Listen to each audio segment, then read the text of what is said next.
Juga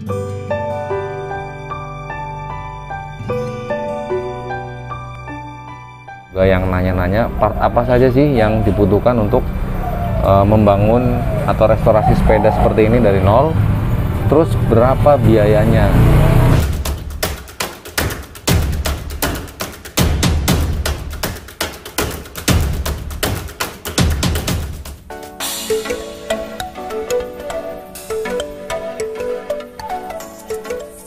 Assalamualaikum, apa kabar Om dan Bro? Mudah-mudahan semua dalam keadaan baik-baik saja dan sehat-sehat selalu ya.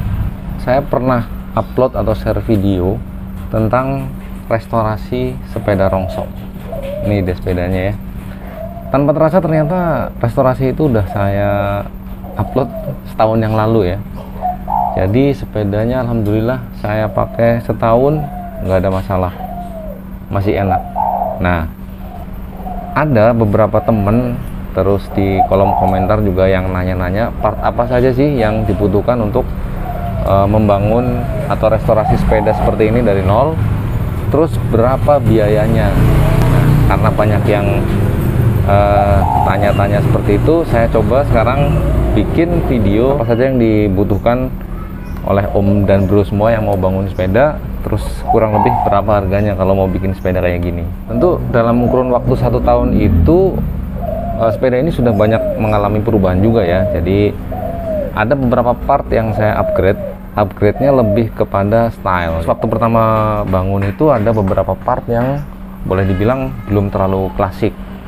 Oleh karena itu saya ganti nih Om dan Bro beberapa partnya. Tapi terjadi juga downgrade. Nah, downgrade ini pada saat saya membutuhkan free hub belakang yang ada kasetnya tuh untuk saya pasang di sepeda saya yang merah.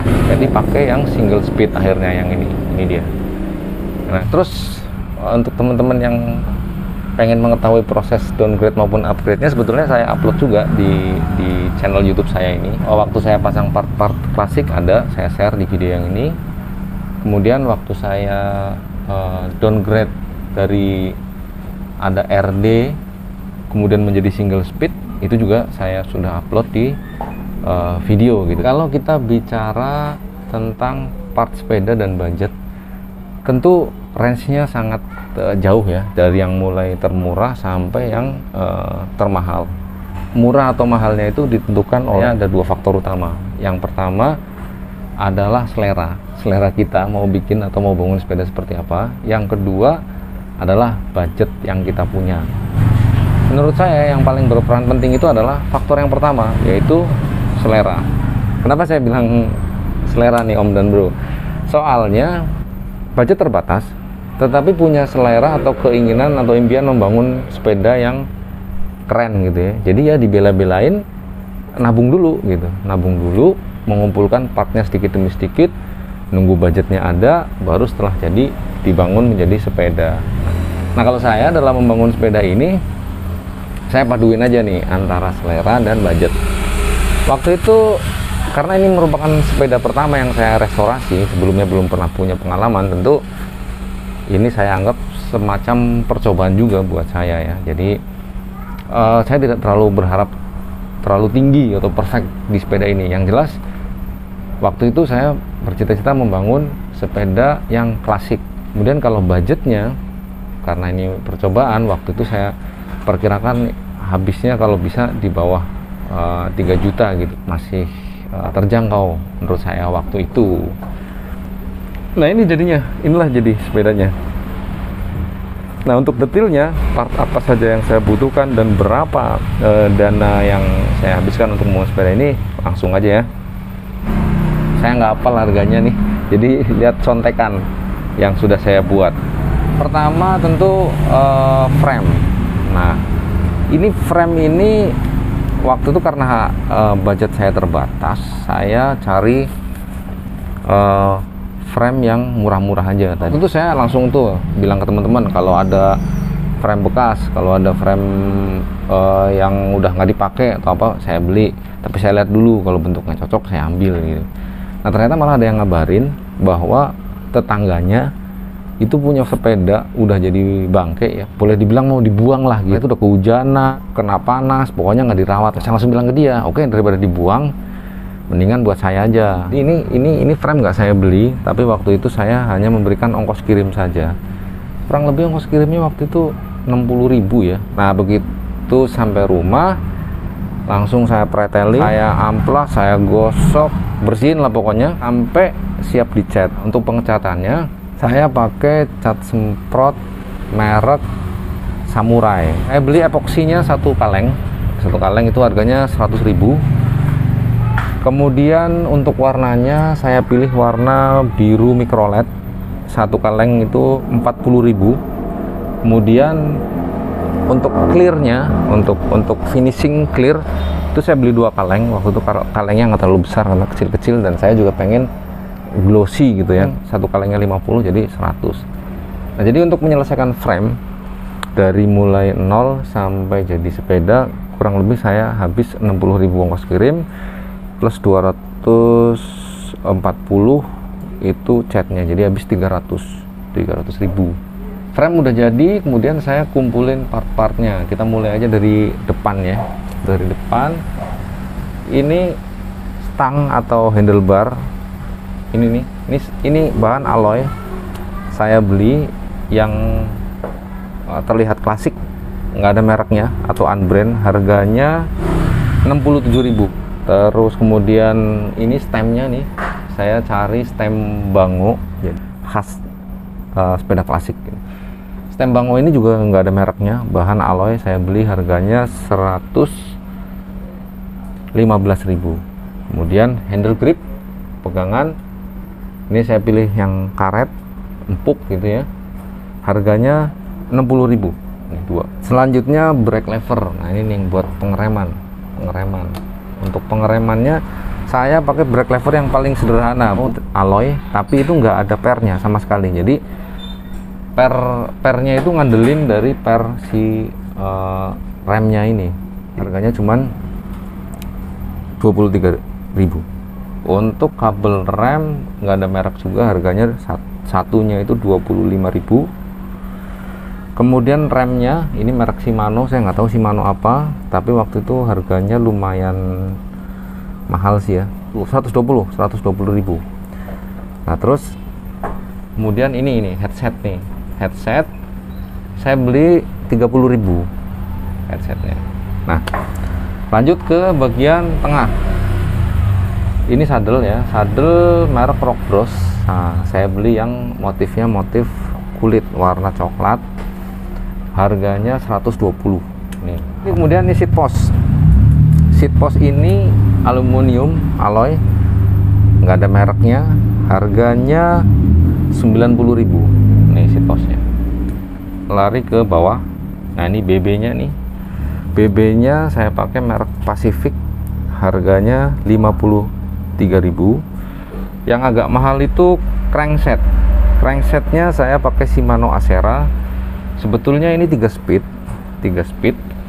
tapi yang saya pakai cuman centering yang paling besar, 44T ini centeringnya, karena saya cuman pakai single speed yang centeringnya. Ini harganya 350. Jadi pedal, nah, pedalnya merek Welgo, saya pilih yang modelnya masih klasik, harganya 120. Kemudian ini rantai single speed ya. Kalau rantai single speed tuh murah sih, saya beli merek Pacific, harganya cuman 30.000.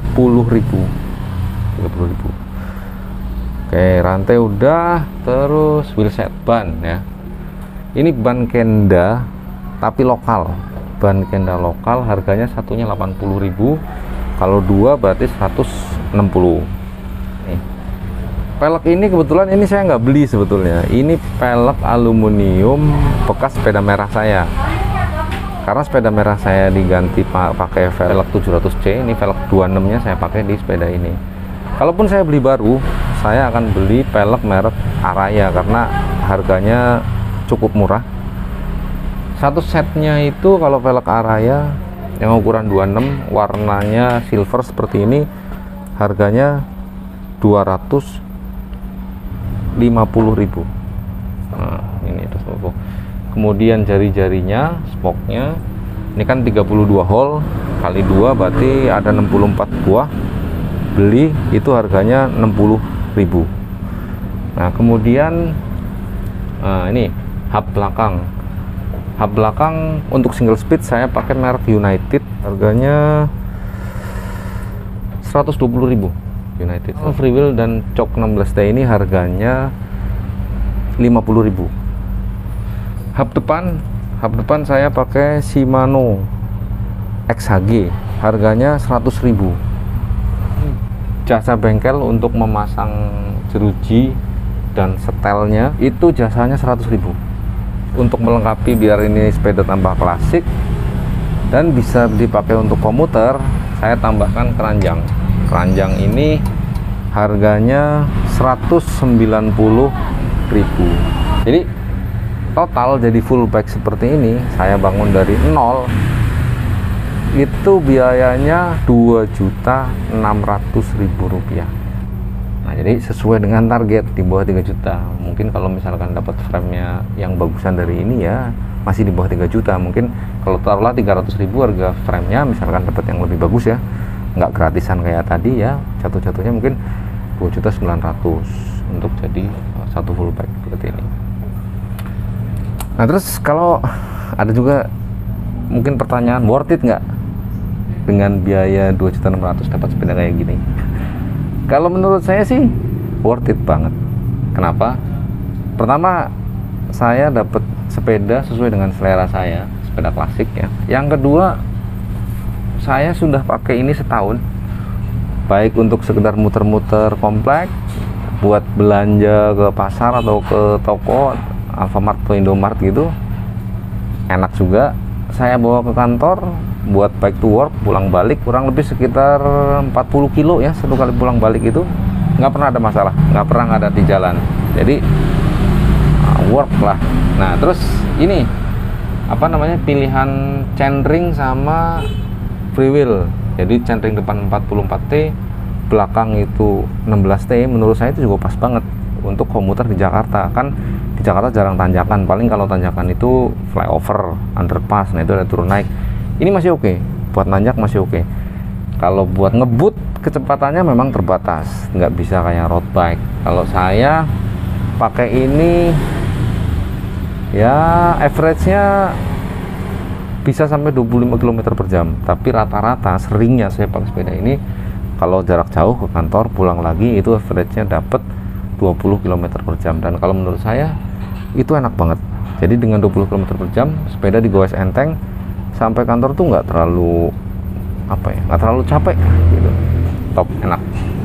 Oke, tadi kan worth it apa enggak? Terus kalau ada yang nanya ini sebetulnya murah atau mahal, nah Om dan Bro juga mungkin bisa membandingkan ya. Kalau ditanya murah atau mahal, memang ada, kita bisa dapat sepeda baru dengan harga yang mungkin lebih murah, 1, gitu. Sekarang mungkin bisa tuh sepeda MTB ya, sepeda MTB 1, tuh ada. Tapi modelnya kita nggak bisa milih, modelnya kayak gitu, kayak biasa gitu ya. Nggak bisa kalau misalkan milih mau model klasik, tetap aja nanti keluar biaya-biaya tambahan, mengganti jok, ganti stang, kemudian juga ini geometri si frame-nya. Geometri frame-nya juga belum tentu klasik. Kalau ini memang geometri frame-nya geometri frame sepeda lama yang klasik gitu.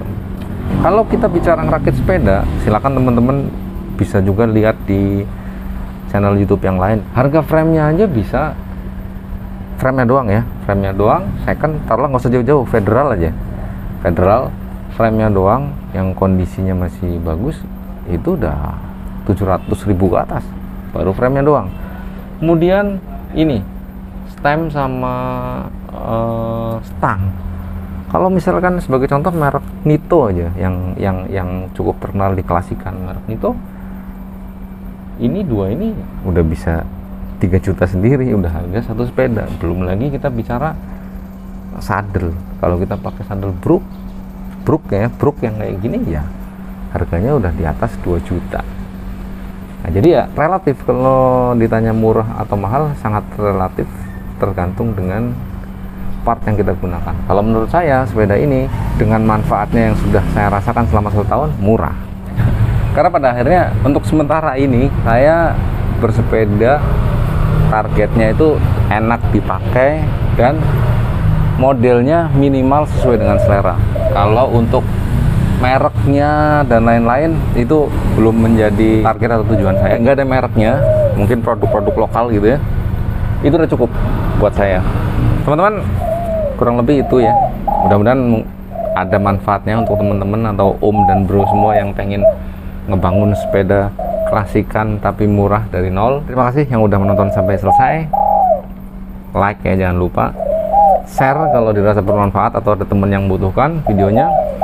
Dan untuk yang belum subscribe, please subscribe ya. Siapa tahu aja postingan saya berikutnya lebih menarik dari ini. Kan lumayan, pencet loncengnya biar ada notifikasi. Oke, terima kasih. Assalamualaikum. Sampai goes lagi.